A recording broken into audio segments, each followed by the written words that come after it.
بسم اللہ والصلاۃ والسلام علی رسول اللہ۔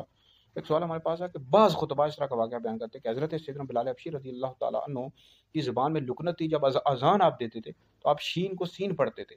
تو یہودیوں نے کہا کہ حضور علیہ الصلوۃ والسلام نے یہ کیسا موزن رکھا ہوا ہے جس کو شین اور سین میں تمیز ہی نہیں ہے۔ پھر حضور علیہ السلام نے حضرت بلال رضی اللہ تعالیٰ عنہ کو اذان دینے سے منع کر دیا تو صبح ہی نہیں ہوئی۔ حضرت سیدنا جبریل علیہ السلام آئے اور عرض کیا رسول اللہ، جب تک حضرت بلال اذان نہیں دے گے صبح نہیں ہوگی۔ تو بھائی اس طرح کا کوئی بھی واقعہ موجود نہیں ہے، جو جھوٹی من گڑت روایت ہے۔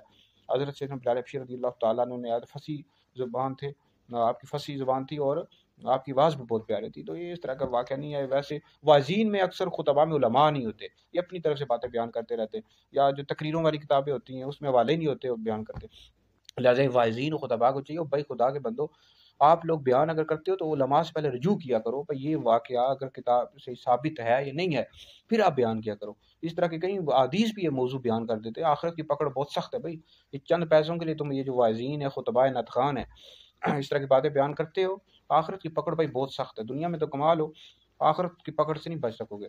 ویسے بھی یہ جو غیر عالم ہوتا ہے، نہیں جو عالم نہیں ہوتا، بس خطیب ہوتا ہے، اس طرح تقریریں کرتے رہتے ہیں، تو اس کو زبانی بیان کرنے کی بھی اجازت نہیں ہے۔ بھائی آپ لوگ پہلے تحقیق کیا کرو، علماء سے رابطہ کیا کرو، پھر اس کے بعد ان واقعات کو بیان کیا کرو۔